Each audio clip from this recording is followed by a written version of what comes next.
This is Mark Waid, writer of Superman Birthright, and you're listening to Krypton Report. Up in the sky, look! It's a bird! It's a plane! It's The Krypton Report.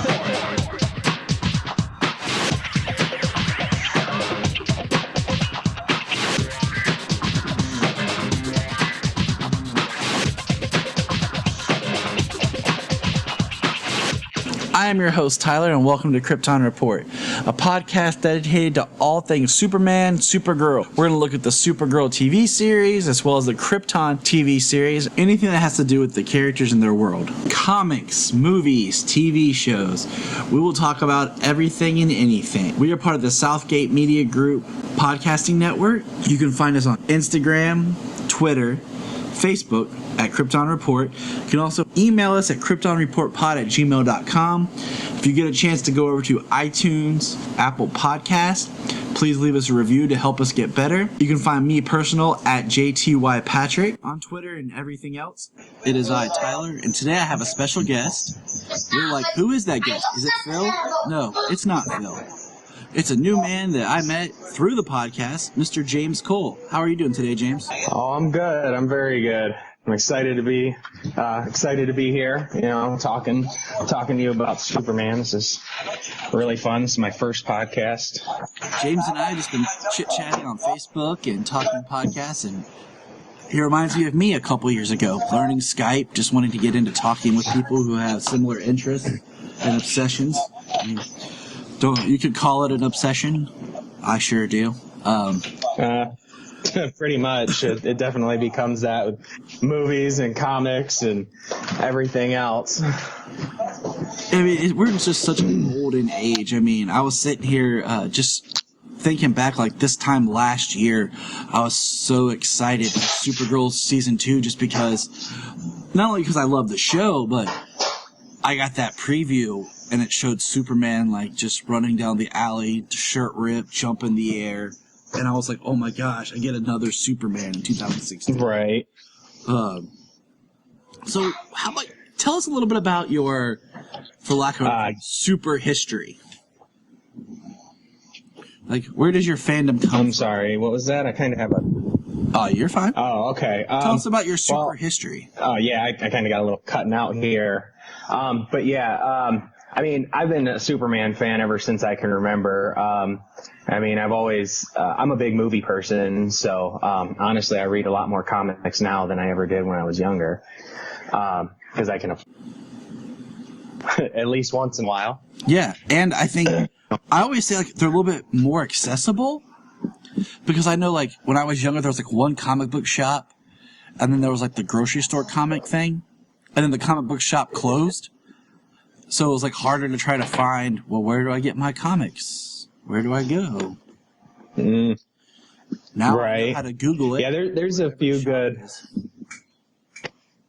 Yeah, there's. I know where all the shops are around here. There's, we got 4 different shops here in Toledo that are pretty good. I mean, JC's has been around for a long time here, and they're like a pop culture store now, and they sell all kinds of toys and memorabilia along with comics and issues, and Monarch is a great one. I go there a lot, and we've got a game room, and they have a lot of comics and stuff, and they specialize in tabletop games and all that. But yeah, I've always been a Superman fan ever since I was a kid. When I grew up with the Batman animated series and the Superman animated series. I have the collection of Superman the animated series. Me too. On DVD, and I'm working on collecting the Batman. I have a few of the seasons there, and the DC animated features. I have almost every single one of those. Exactly. Those are really fun. Yep. I hear you, man. Right there. And right. Just for pointing out, James and I were talking online about Superman, and we didn't realize at first that we're both in Ohio. I'm right outside Yes. Columbus, and he's right by Toledo, and it's just like we both were talking like maybe it's fate because Superman was created in Ohio. Just saying, throwing that out there. Yeah. Right, and Ohio has the Superman license plate with the shield and the S on it. So Which only makes sense. That's amazing. Only makes sense. Now, absolutely. Now we don't have to talk about age. Some people are picky about that. Okay. But I'm 32, and I brought up before, like, I remember seeing Superboy the show on TV, but not really having a super clear recollection, as well as I had seen Superman 4 a lot, because I felt like that was always playing on TV. It must have been like dirt cheap to get the rights for. Right. So I felt like every time I was at my grandparents' house and they'd turn on the TV, there was Superman 4. And it was one of those, I liked it. I didn't realize how bad it was until I got older. And I was like, whoa, wow.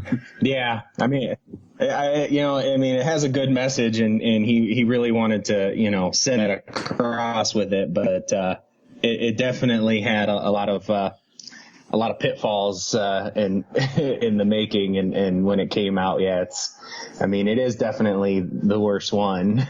It's not his fault. It's not Chris's fault at all. I mean, you read the story about selling of the rights, the production, they cut the budget, they cut film.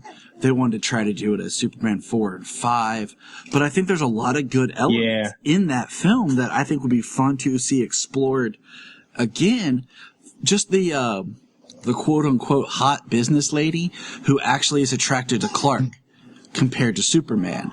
Because no one's ever really attracted to Clark. And I thought that was just a cool thing to see. Yeah. Yeah, especially, Chris Reeves Clark, how he non-attractive. that bumbling, right, the very big glasses he had, the slouching so much, and the geeky voice that he really put on. He definitely changed his voice a lot between Clark Kent and Superman. Now, who would you say, for the listeners, is like the biggest, not saying the best, but just the actor or portrayal of Superman that touches you the most?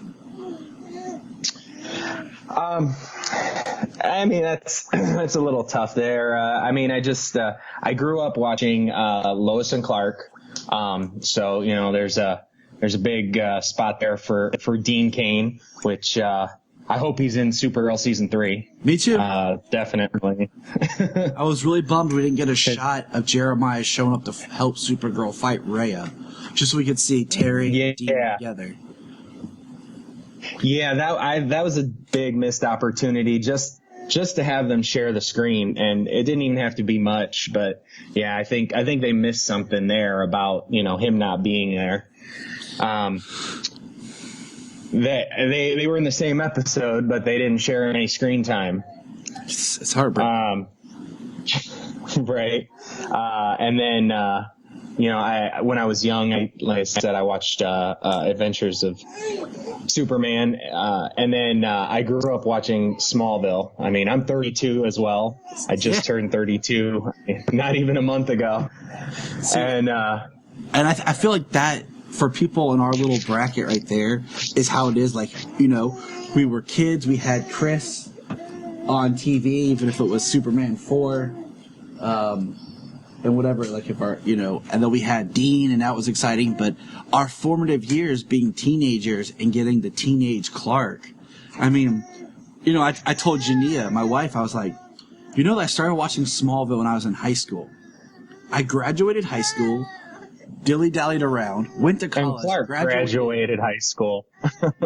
I graduated college, met you, and got married before the series finale. Right. I'm like, so all this important stuff is going on while I'm watching Smallville. Absolutely. And that show is all about the formative years. So, to grow up with it in that time, at the same time, same age, pretty much as Clark on the show. Exactly. It was really, it was important. It was a good time. My brother and I both had shirts that said Smallville High School, and we were traveling once with my parents, and we were at a truck stop, and this dude was like, "Oh, where's that?" And I was like, Kansas. And just said, "Oh, you're Right. from Kansas?" I was like, gotta go. Fictional town from Kansas. So I mean, Tom Welling spent the most time as Clark Kent, and really got to kind of form the character into becoming Superman. And I love, So that's probably the most influential there. Just growing up like right alongside, watching the whole 10 seasons and rewatching it over again, and it's one of those listening shows. to Always Hold On to Smallville. Exact. Little shout out to our friend Zach Moore over at Always Hold On to Smallville. Yes, great podcast. It's one of those shows that I'm always kind of watching somewhere, and I remember for some reason I decided to rewatch the series straight, but for some reason I decided to watch it out of order, just because my wife and I would be talking about stuff, and I'm like, oh, that's this season, so we like start that season and go through it, because my wife really likes the latter seasons because she really likes Erica Durance as Lois, and she likes seeing the Clark and Lois dynamic, so she's always up for watching any of the seasons that has Lois more so than the earlier ones without her. And I get that. Well, yeah, understandable. Eric Durance is probably one of my top 2 or 3 Lois Lanes. She's my number 1. Terry Hatcher's my number 2. And I think Margot Kidder and Superman, the movie, the first one, is good. I think Noelle Neal did a great job of being Lois Lane for the time that she was there, where the character was, and women and all that for that era. I'm not super sold on Amy Adams. I'll be up front. Like, I think she's a great actress, but I just feel like there's something missing from her character. Yeah. They definitely have not given her enough to do in the movies. I hope they'll give her, I hope she'll be able to flush it out. Yeah, she, like you said, she is a good actress. She's really good, and I think she could definitely personify a strong Lois Lane.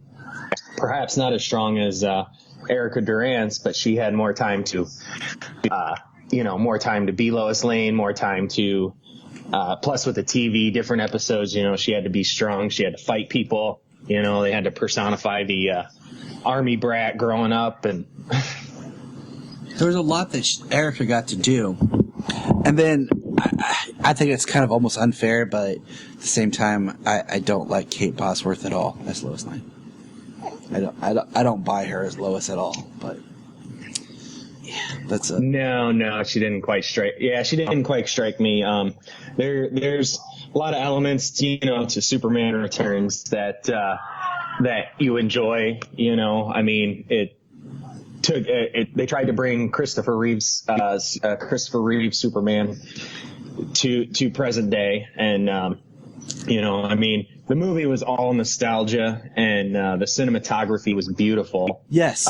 But that was pretty much the extent of it. I mean, Brandon Routh did a good job, but I mean, they honestly wrote it, and he had to portray it as an angsty, almost a teenage angsty Superman when he's kind of full grown at this point. And, he's kind of in this part where he doesn't have the love of his life, but he was always like sad and, like super peeping Tom almost. And I mean, they say Henry Cavill's always like, he doesn't smile, this and that. And it's like, well, he did a good job in Man of Steel, and that was like Superman Begins. Yeah. Which you can't. I mean, they had Goyer. Goyer wrote it, and he worked with Nolan on the whole Dark Knight trilogy, and that's what Warner Brothers wanted.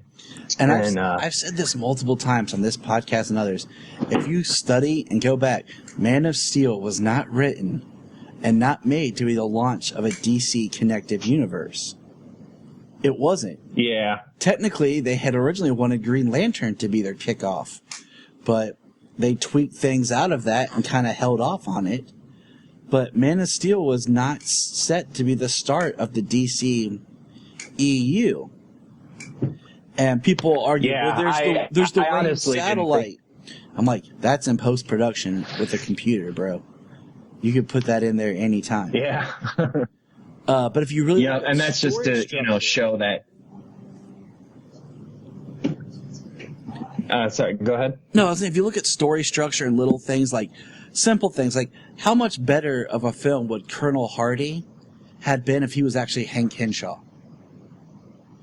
Little things like that had been dropped in there, like, to pick on the universe and just... and I think that is part of the reason why BVS is as thick and as it is because their kickoff movie wasn't really a kickoff movie. Yeah, it wasn't made to be the kickoff movie. Yeah, I mean, I love BVS. I really do. I like Zack Snyder. He's one of my favorite directors. His imagery is just like unparalleled. Oh, dude, we got to talk more. We got to get coffee and talk more. Right? No, because I know BVS isn't perfect. I've seen it a lot. But for the most part, me too. I love it. There are things, yes, I accept other people's opinions. I can argue either point, and I can see validation in people's arguments. I think the one thing that we're missing with that film was I think we maybe needed another Superman movie before it, or BVS should have been broken into two films. We should have had a movie that was a conflict between Batman and Superman, and then that ends with them kind of resolving it. But it ties in, and the second part would be Luthor kind of flipping the switch and being like, fine, I'll do it myself, and creates Doomsday. And then the second part is more of the dawn of justice, of them coming together, getting Wonder Woman. She would be introduced in the second part and going to Doomsday. That way you have a little bit more time to build into the ultimate, death of Superman and I mean, well, at this point we know it was all production, it was all executive decision. I mean, the title, Batman vs Superman: Dawn of Justice. I mean, the title is two movies in itself. Exactly, and I mean, Snyder's original cut of the film was 4 hours, and I want to watch that. I'll watch it. I'll sit through it. I don't care. I want to know what's in it. Absolutely. So absolutely. But I mean, like we said, nothing's perfect with it, and I'm really excited for Justice League. I mean, I am totally stoked. As soon as tickets go on pre-sale, like for Batman vs Superman and Wonder Woman, I'll have my tickets in pre-sale. Oh yeah. BVS was, when I saw BVS in the theater, I saw everything, I mean, as the plot unfolded, I saw everything, and, being a comic book fan, we probably saw more, expected more. And then when the Ultimate Edition came out, I was like, I mean, this just, I was happy that, they put all the Clark Kent stuff back in because it was definitely Batman centric. And see, that's why I said if we would have had another Superman movie and then had this, the more Batman centric would have been okay because you're introducing him and Superman's there to help that. But since I feel like we just got our Superman, we just kind of got to know him with Man of Steel, we haven't really got a chance to explore Superman. We didn't get that. But, my favorite part about the extended cut is I hated hearing people online complain, like, why didn't Superman see the bomb in the wheelchair? He could have seen the bomb. And I'm like, maybe the wheelchair was lead. Boom. In the extended cut, we get the scene with Lois Lane discovering that the wheelchair was made of lead. So he couldn't Exactly. And I'm like, he couldn't see it, and I mean, even maybe the lead would have some effect on, muffling the sound, because it wasn't until it actually exploded inside the wheelchair that he heard it. He turned his head, and then that was it. It was already exploding. I mean, he's fast, but he's not the Flash or, Quicksilver from X-Men, where time stands still and he can save everybody like that. Exactly. Oh crap! I was gonna say. That's exactly the thing. Like, he was caught off guard, but like they had and the other line that I lost my Jania got so excited at in the theater where we saw the extended edition was that they put Luthor in Arkham. When Batman says, you're going to Arkham. Why would you cut that out? It's one line of dialogue, and it means so much. It carries so much weight. Why would you cut that out? Oh, absolutely. Right? Especially the fact that they're already saying that Batman already has that 20-year history where, Arkham already has to have that reputation of not being a psychiatric hospital of any kind of real merit. Obviously, there's a lot of issues with the corruption and the breakouts and everything else. I always told my wife before when we discussed, well, what if they reboot Batman after Christian Bale? And I said, what they should do is they should jump forward and give Batman that was my thought exactly. That way you don't have to tell all these origin stories unless you want to tell an origin of a character. But then you can talk backwards. You can, all of a sudden, we can get Nightwing and Batgirl and, have a new Robin as a jumping off point, because there's so many characters that are loved in the Bat universe that if you try to do them all linear, it would be forever before you could even get to any of them.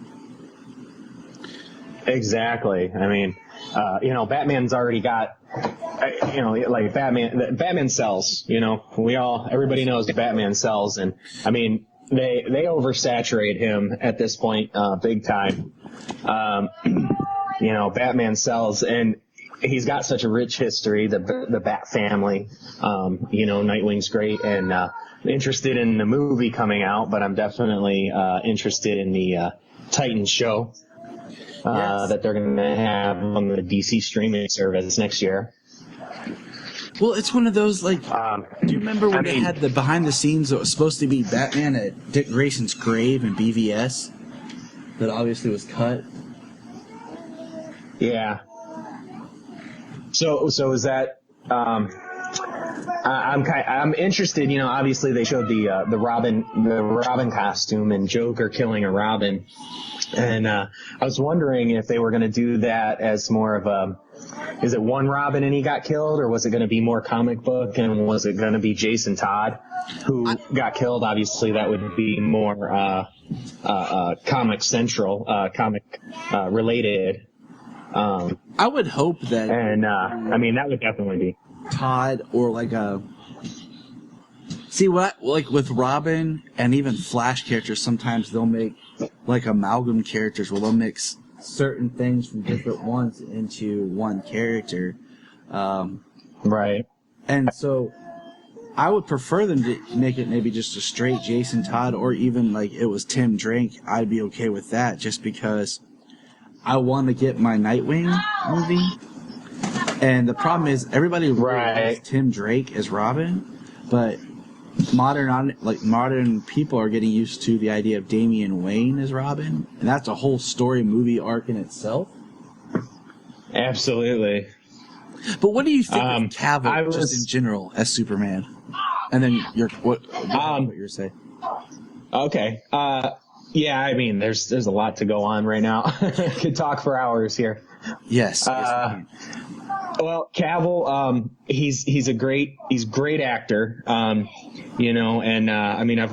just actually this week finished catching up on the season 2 of the Krypton Report.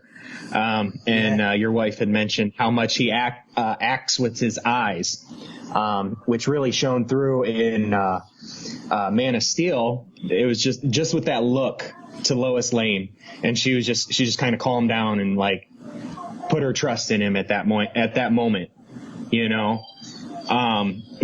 They really don't give him enough to do. Amen, bro. He definitely, he looks the part big time. You know, he's got a strong jaw, you know, I mean, thick black hair. He looks the part. And then physically, I mean, it's a big thing now. Everybody has to look like a superhero, but, it's pretty tough to get that, you know, that big and stay that big. And you know, he just, I mean, that's the Superman suit when he lands on the base in Man of Steel, and it's, sorry, my wife came out and asked me a question, so I got lost. Oh, blame me. Fine. I got a baby here half asleep, and then a little boy running around playing with his lightsaber, so it's all good. But I mean, Cavill is like my generation right now, full on grown up Superman. When it comes to Cavill in the movies, I actually, when Man of Steel had come out, and this was before they even decided to make it the jumping off point for the DCEU, I thought it was, and this is how I called it too. I said, like doing a Man of Steel trilogy. However they were going to do it, what villains they were going to use, but I figured that in the third one he would end up facing Doomsday and die, and that would be the death of Superman, and then it would be like Darkseid or something, some large global threat like that would unite the Justice League, and he would return to you know, save the day. And they kind of cut that out. I called what they were doing, but they kind of just skipped to the end. Yeah, because I feel like when they were like, well, we're going to use Man of Steel as the jumping off point, we got to speed this up. We don't need to take our time. Let's Absolutely. Speed this up. And I like the idea that it's Steppenwolf as the bad guy, because he's kind of a bad guy you can do a lot with, and you don't have to bring Darkseid right away. And the fact that it gives us more focus, because it's not a bad guy we really want to see. It gives more focus to actually rally the Justice League together. And we don't have to have, like, the bad guy as a big character, because it's Steppenwolf, not Darkseid himself. But no, if you think about it, you know, Steppenwolf being the like the general of Darkseid's armies, that you know, Darkseid's not going to be leading the charge at first. You know what I mean? He's the king. He's the ruler. He's not going to be leading the charge right out the gate. You know, he's definitely going to delegate that to his generals to, you know, achieve, to at least go on the front lines to achieve what he wants to get to, which I'm not sure what they're going to end up having him do, if it's, you know, just because ruling, destruction, or we know that he's obviously looking for the mother boxes, but that's about all we really know at this point. I mean, they haven't released too much story on the Justice League yet. And it makes me think a little bit more of like the New 52 Justice League Volume 1 and Earth 2 Volume 1, where Darkseid was going Earth to Earth, killing all the Supermen. But when he got to the 52 Earth, like, the Justice League had formed and they were able to stop him. So I'm like, it kind of makes me wonder if because he says this Earth will fall like all the others, and we know that the new gods are supposed to exist outside the multiverse. Right. So it makes me wonder. It's like a separate dimension. Yes, it makes me wonder about all that. And then as far as Cavill goes, I think he's great. I just don't think they've given him enough to do. I mean, I loved him in Man from U.N.C.L.E. Like, Yeah, Man from U.N.C.L.E. I've watched that a handful of times, and yeah, it's really good. You know, he's got a charisma, you know, and he's good. He's a very good actor, and I definitely think if they gave him more to do, and hopefully now that I mean, yeah, they kind of rushed into it, but hopefully now that he's going to be coming back, and he's supposed to be the hero that everybody loves and respects at this point because of his sacrifice. You know, hopefully they'll give him more to do, and he will be that overall character. I mean, I did like what they did with Man of Steel. Like, he put on the suit, he inspired that hope and trust, but it wasn't the fact that he put on the suit and now it's like the greatest Superman. You know what I mean? He's just not the greatest. People just found out about him, that it takes time for him to actually become trusted and loved by the entire world. Exactly. So I do like that aspect, that they were building towards that, but they kind of just went, boom, here he is. 2 years later, he's still controversial. And then, now everybody's like love and respect because he sacrificed himself to save everybody. And then, so hopefully they'll give him a lot more and he will be, Superman personified.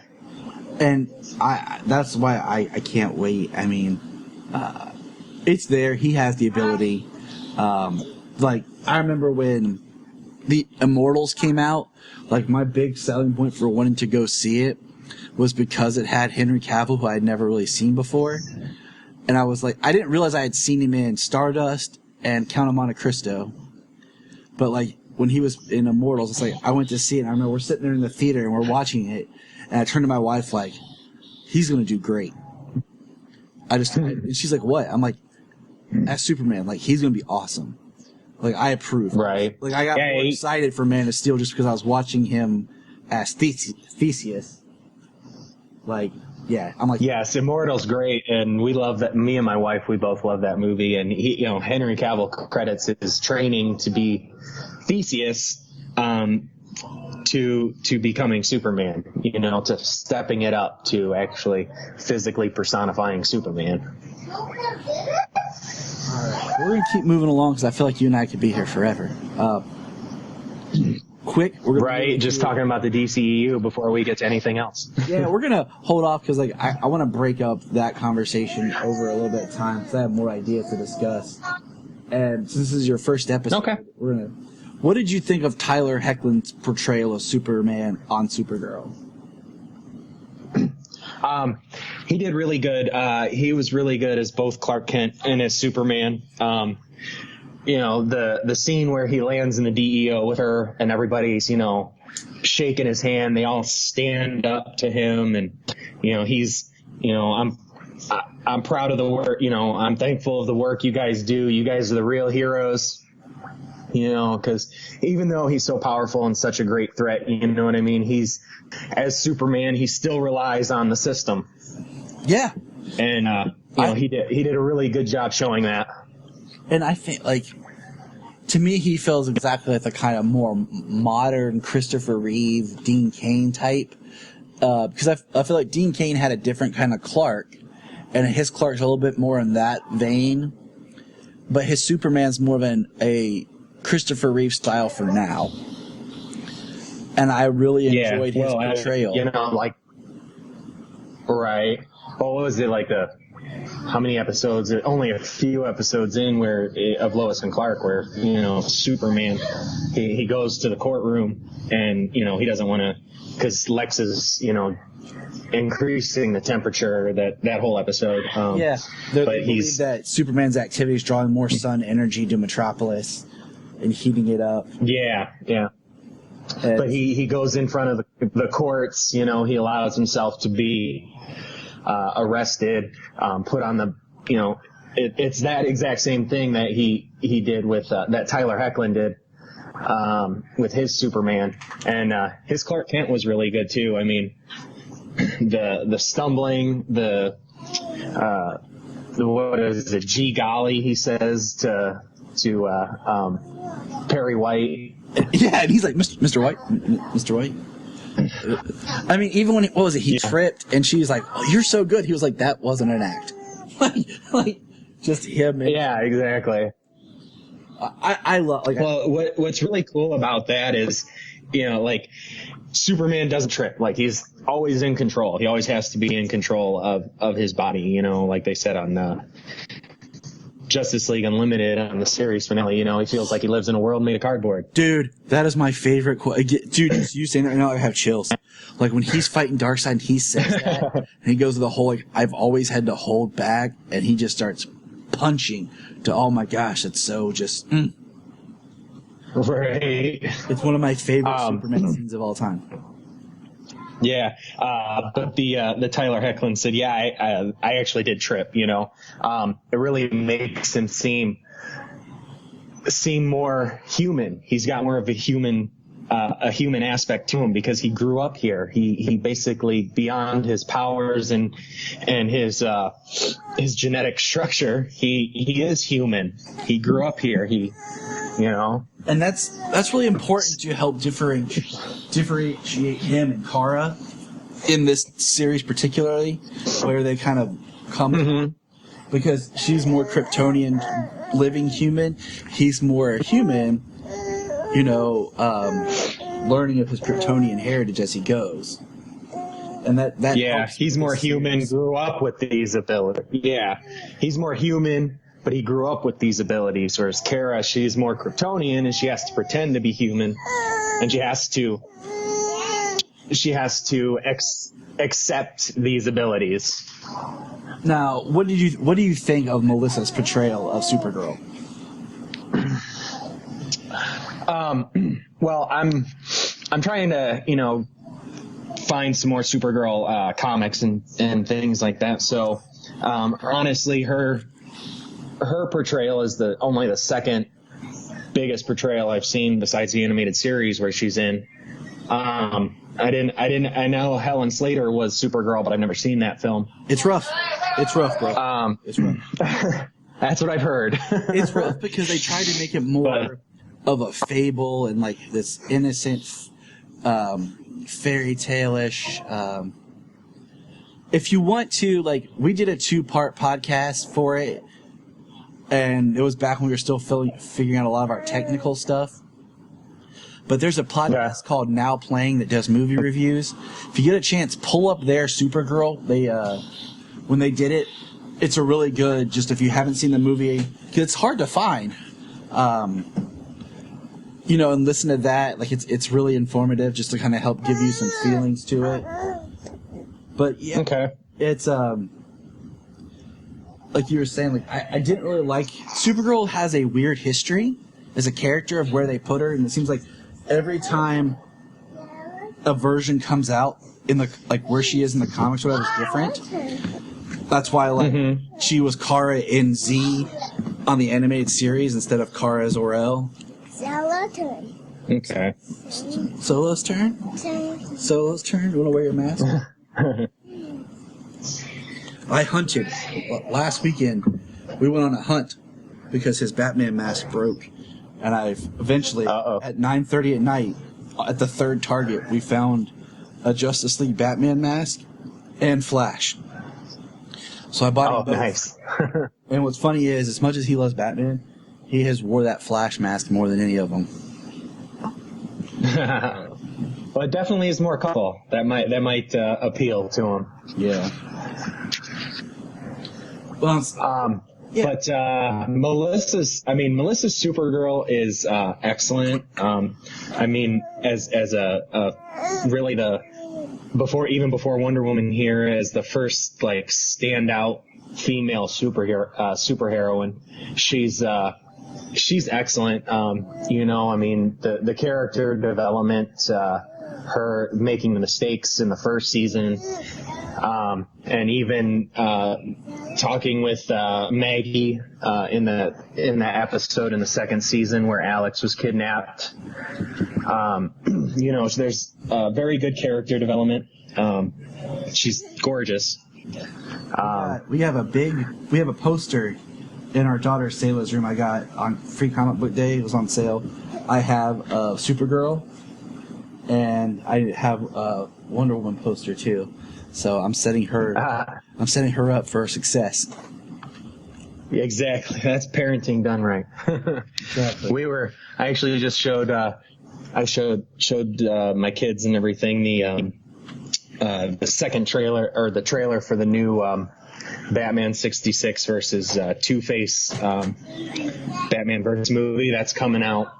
And my daughter, she was Batman.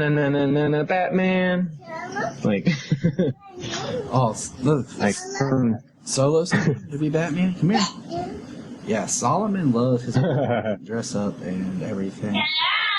It's great. It's great, like this time having kids because of all the stuff that you can get for them that technically is kind of for you too.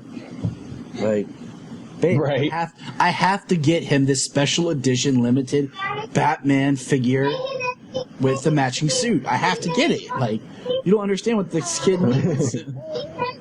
Right. And my son, he loves playing, and my son and daughter, they both love playing Injustice too. My daughter, she was all over Harley Quinn. Yeah. My son is autistic, and his thing is electronics and video games, so he's really good at them. Awesome. Better than a lot of younger kids, and so he's enjoying it. Well, my son, years ago when it was Arkham City and Arkham Origins had come out, he was playing those, and I turn off the sound and everything because there's a lot of foul language, but he could play those, and I've known gamers who had a hard time with the free flow 360-degree combat and everything. And my son at 5 years old was playing them, and he was doing better and got farther than other grown adult gamers that I've known.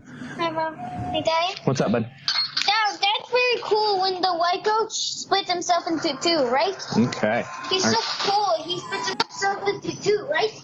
That's cool. So, but yeah, they enjoy Injustice. My daughter loved playing Harley Quinn, and now that Starfire came out, she's all about playing Starfire. And What's funny is Solomon's all about, like, we were playing, he's like, Bane, Daddy, Bane. And then he's like, then he wanted to be Scarecrow. Like, and what's funny is he'll play, but it's like, he just likes to watch the game. Like, he'll button mash and stuff, but he's so intrigued with just watching the screen that I'll pull videos up on YouTube and he'll just watch them. Right. But yeah, it's great. Like, it's such a great time to be able to experience this kind of stuff. Like yesterday, I was listening to, and I was putting together a video with some of the Power Ranger music to some Supergirl imagery and stuff. And like, rocking out to the Power Rangers theme song and stuff. And I'm like, who would have thought my kid, like, I would have a kid one day who's listening to this, enjoying it with me. Yeah. But back to Superman, Supergirl, and I think the ending there of the season finale with Superman, that part where he's, Supergirl, you beat me, you're stronger, I couldn't have done what you did. I couldn't be who I am without Lois Lane. I think that's a really good callback too to the Injustice series, kind of tying the two conversations together there. I think that was kind of a nice tie to the Injustice series and Superman overall. Is, even though he grew up here and like we say, he's more human, he still relies on the people he cares about to ground him. So with season 4, what are some villains that you would like to see? Like anyone that jumps out?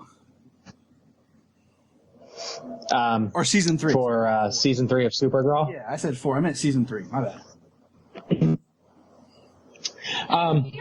Well,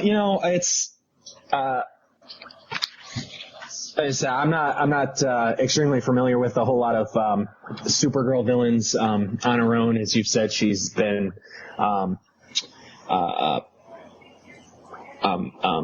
what's the word? Inconsistent over the years. So with season 3, with the Supergirl series, it's really nice that they can they can adapt a few stories as they have from Superman or Justice League, the girl who has everything, for example, and they work really well. I'm interested in finding out and seeing how they utilize Rain this season, since they've announced who is going to be playing that character. It'll be kind of different, she's supposed to be a world destroyer. And she would have had to grow up on Earth. Maybe it's a parallel to like a Davis Bloom Doomsday scenario. And that's what a lot of people theorize, like, when that ended, and the way they were doing that. So, yeah, I'm curious about that as well. Yeah, I think they, they should have learned something from that big time. And at the time, Smallville being the only thing on television, they didn't have the budget to do what they were doing with Doomsday. The whole season, and the Davis Bloom, fall and his transformation was done really well, but it certainly ended lackluster. I agree. But so hopefully, if they do some kind of vein of that with season 3 and the Rain character, it definitely could be interesting. And hopefully with the budget, because this stuff is obviously, sells and they have a much larger budget than they ever did in the past. I hope with the knowledge from the past and the bigger budget that they'll do it a little better than they did with the Doomsday. And I agree. I think the biggest thing about the Doomsday that really got me was just, I like the idea of separating the man from the monster, but then, like, Clark just burying him under the ground and it was over. Like, they really didn't even fight a little bit. It was kind of like, oh. Mm-hmm. Yeah, so, definitely the Doomsday fight was the disappointment. Now, one villain I would like to see, I think would be great for a crossover series or just show up, is I think with basically Superman going to fight Steppenwolf and Darkseid on the big screen. How about we give Supergirl Mongol? Absolutely. War World has been brought up before. Let's bring Mongol in, and I mean that'd be a great crossover if you think about it. So, well, they've announced that the crossover this year is going to be 2 nights instead of stretched out across 4 nights with all 4 shows. That the crossover is going to be the 4 shows like crammed into the 2 nights, like Monday and Tuesday. Like that week, Arrow's going to be on Tuesday at the end instead of Thursday. So it's going to be more like a 2-part TV, hopefully. And that's what I hope. Like that's what I really wanted out of the whole thing last year, was just more of a big story broken up into 4 parts instead of each show having their part of the story. Yeah. I mean, I think they did that really well. Each part was definitely Flash-centric, Arrow-centric, and Legend-centric. They really utilized the concept of each show for each part. But I think, to make it bigger and to make it better, it would be more beneficial as more of a large story consistent of all of these people in more of a, TV movie type thing, as opposed to, each episode being focused on one part and it being totally that show. Exactly. If they want to do the crossover, just, mash them all together like a big TV movie event. I really enjoyed what they did with the crossover, and the episodes themselves were really good. I agree. But, as they get bigger and better, I think that would probably be more of the route to go. Because it would also just kind of help break up. Just like you're stuck in a certain thing. This is like a special. Like, if they could do it, like, it'd be awesome to have the crossover be... hey, I just got a response, a like from Brian Q. Miller, the author of many episodes of Smallville and the Smallville comics, on my Twitter, discussing parenting things. Yay. Just that's awesome. That's awesome. Now, the other villain I think would be awesome, and that brings us to what we were going to talk about today after an hour. Right. Is I think you could do it 2 ways. You could either adapt the story straight, or you could do it kind of as a sequel-esque story. And that would be, I think, Manchester Black. And Manchester recently appeared in the current Superman comics, causing problems with Superman. I won't spoil anything, because it's great to read. I heard he was coming back for that. And I already have my fan casting. I think they should bring James Marsters in to be Manchester Black. And before anyone says he's too old, that's why I think it should be a sequel where he's already gone up against Superman before. He's been rotting in prison. He gets free. He wants his revenge. But since he can't attack Superman, he goes after Supergirl. And excellent. that's kind of my idea.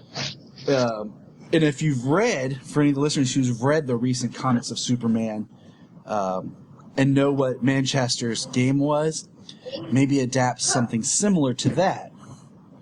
Now, if you're sitting there like, who is Manchester Black? Well, what we're going to talk about is was it 2000? I had it written down.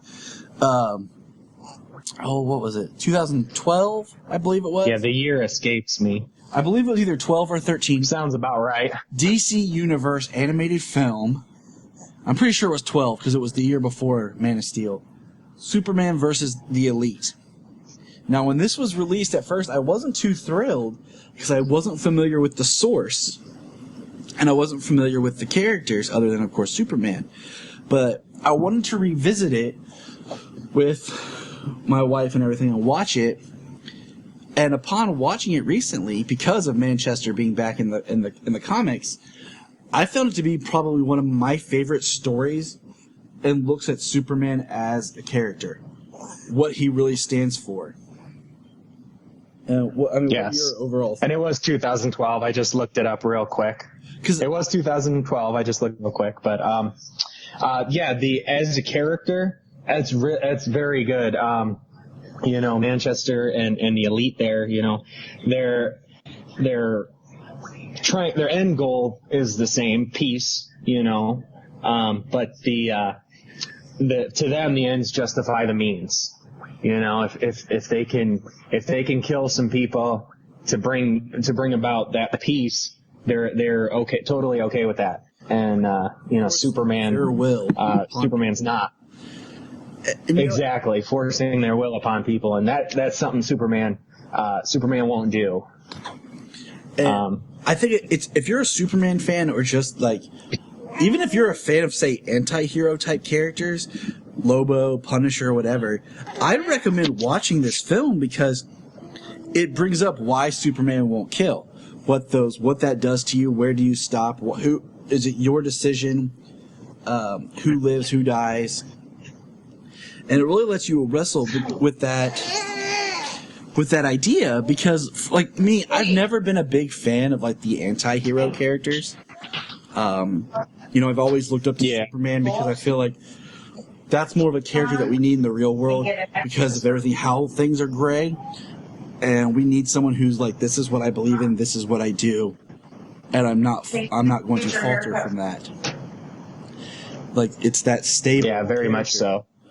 And the Elite provide this alternative viewpoint of we're just going to do this and you can't stop us, and if this person's bad, we'll just kill them and move on. And Superman's like, no, I will not kill, I will not go there. And I really, like, at first I wanted to review this and break it down more, but I really don't want to spoil it. Like, I really want people to go and see it for themselves because I think it gives you a very different insight into Superman as a character and why, yes, he is super powerful, but why he does what he does, why he makes the choices that he makes.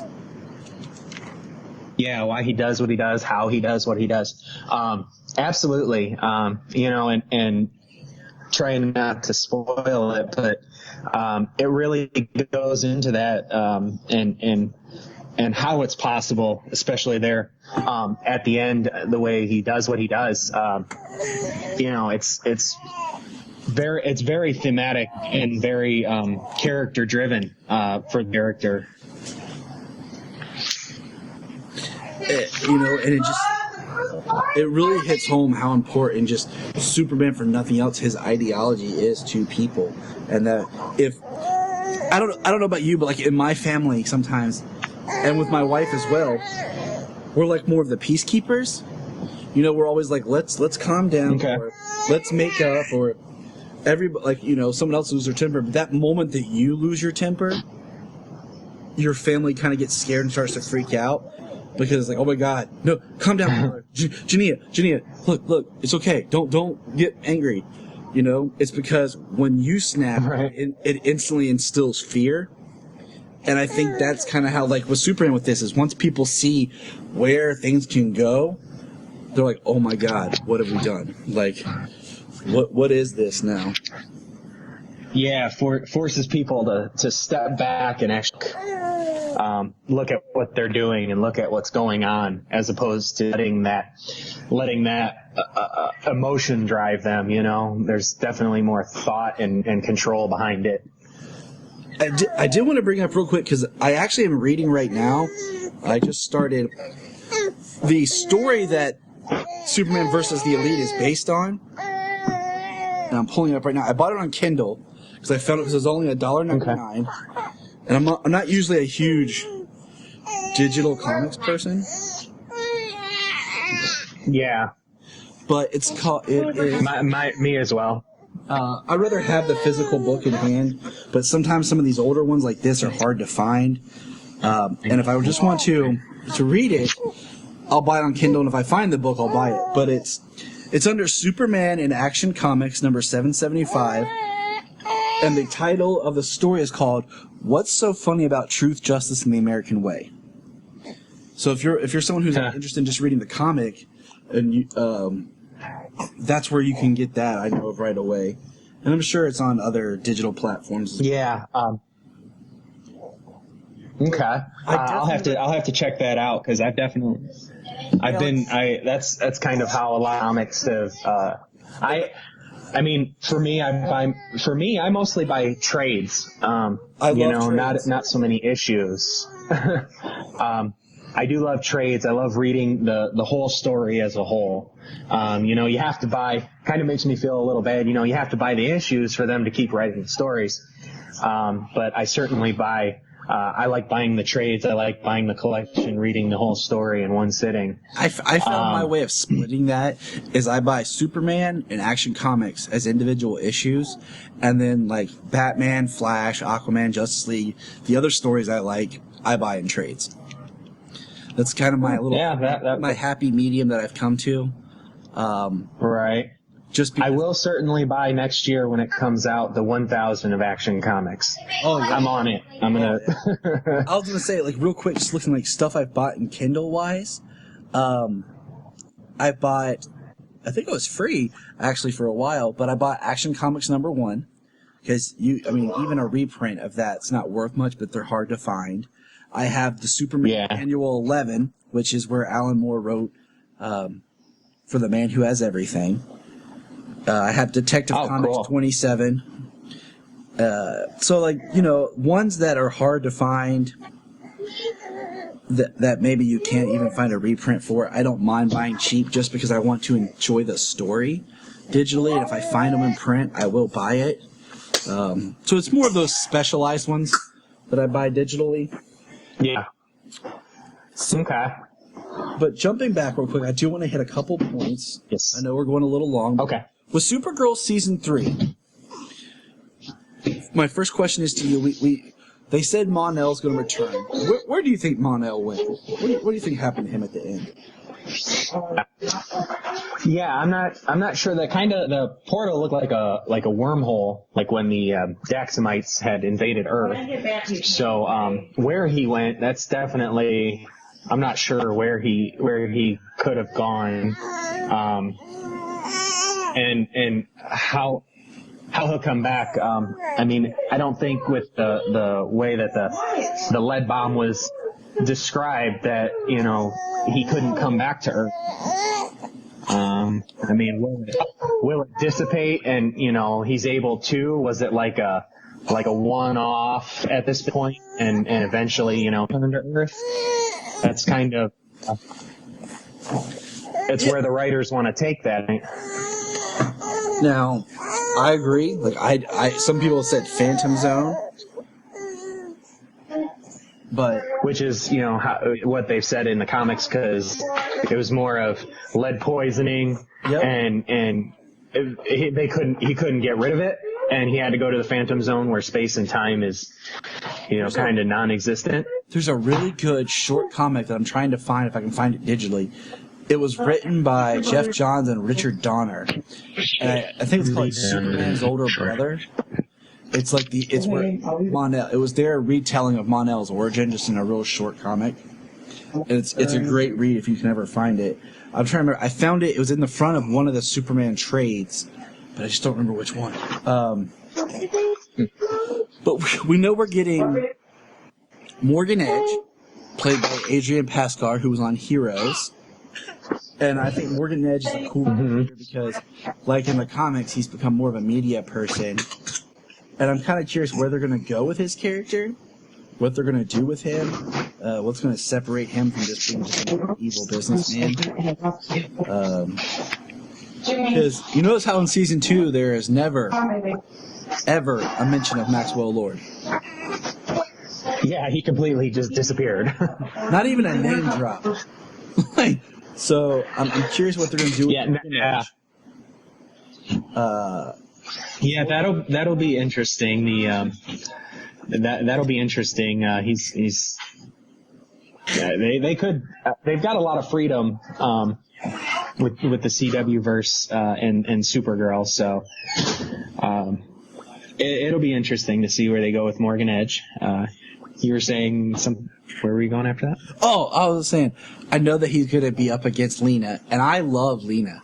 I think she's a unique character that I want to see more depth from, because we're not sure if she's good, bad, her own agenda.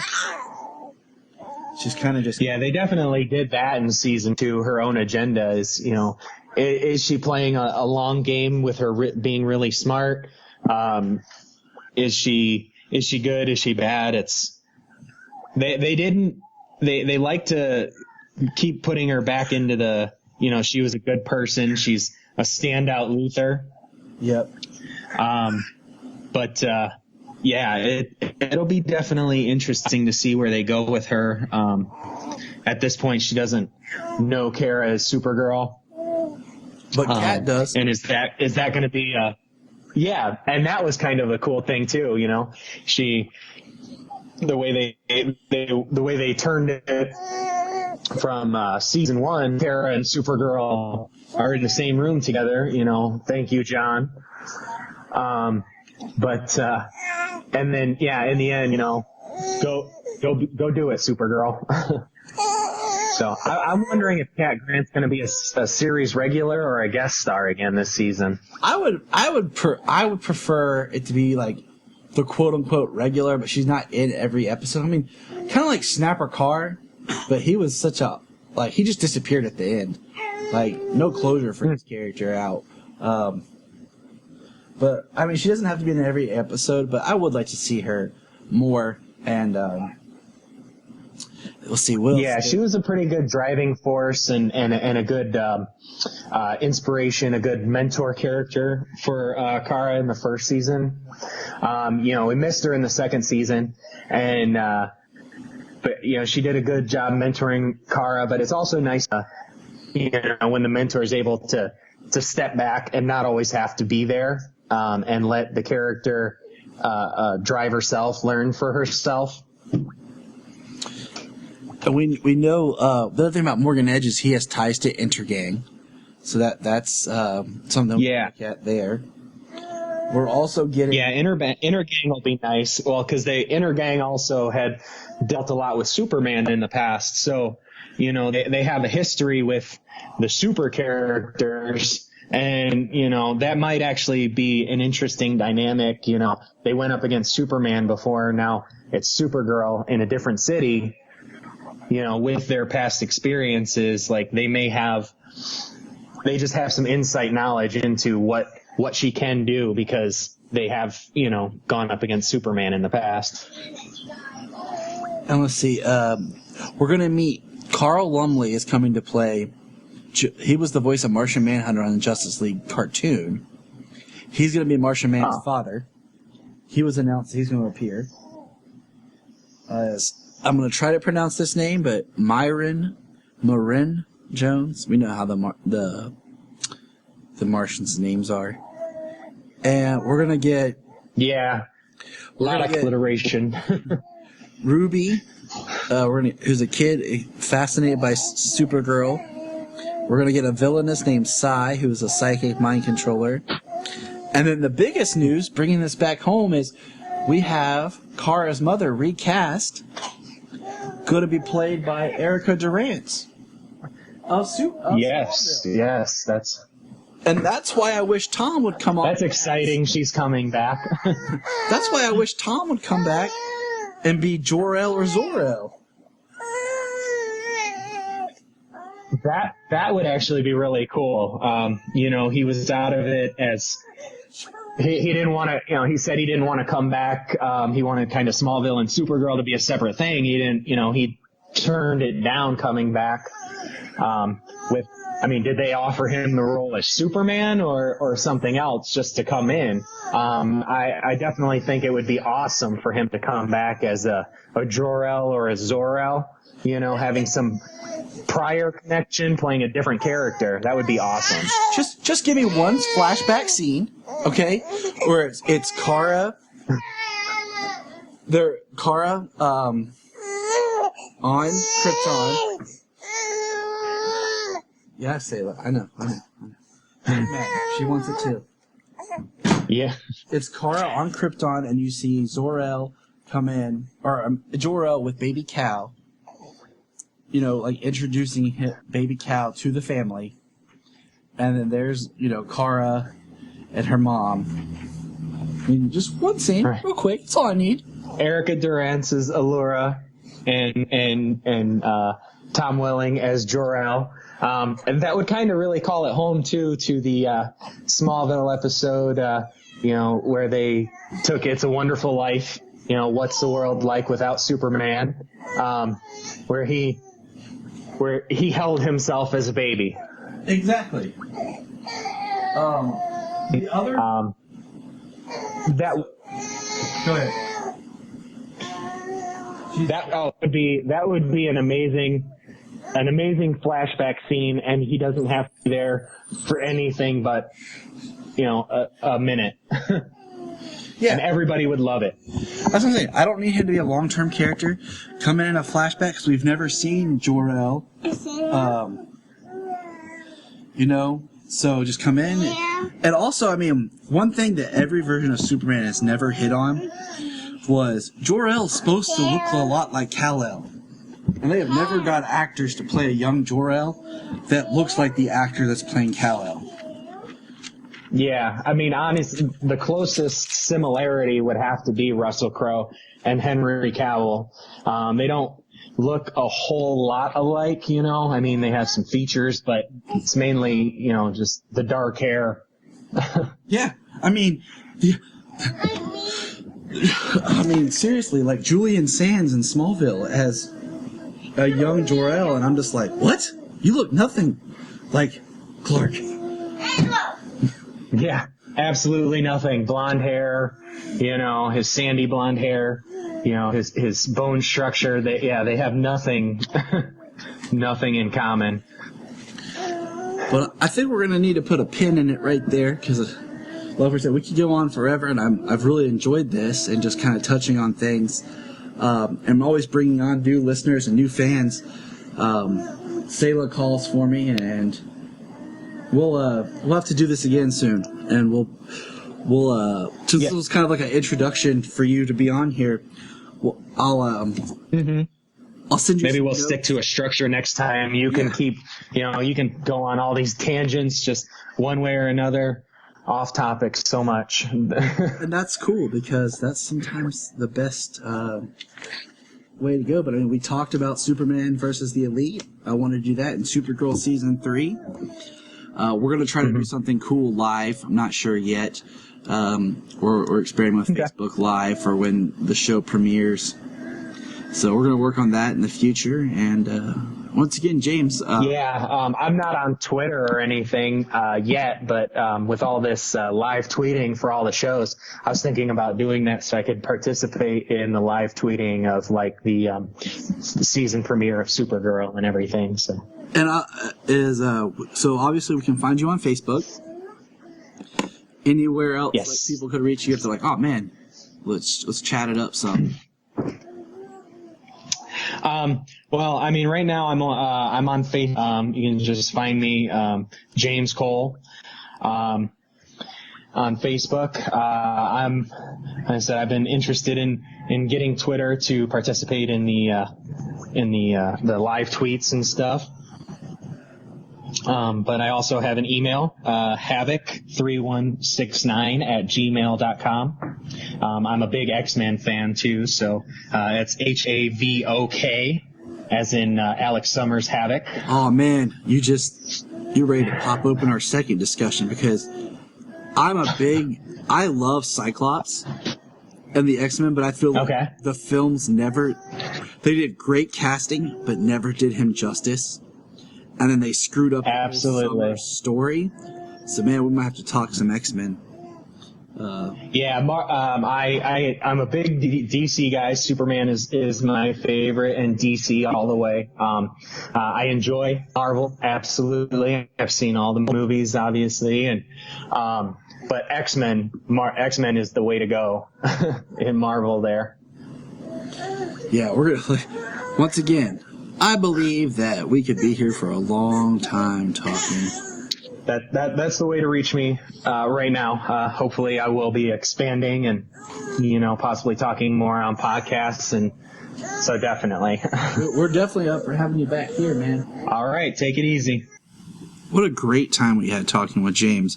To all you fans out there, if you guys want to talk on the show, just shoot us an email, Facebook, Twitter, whatever.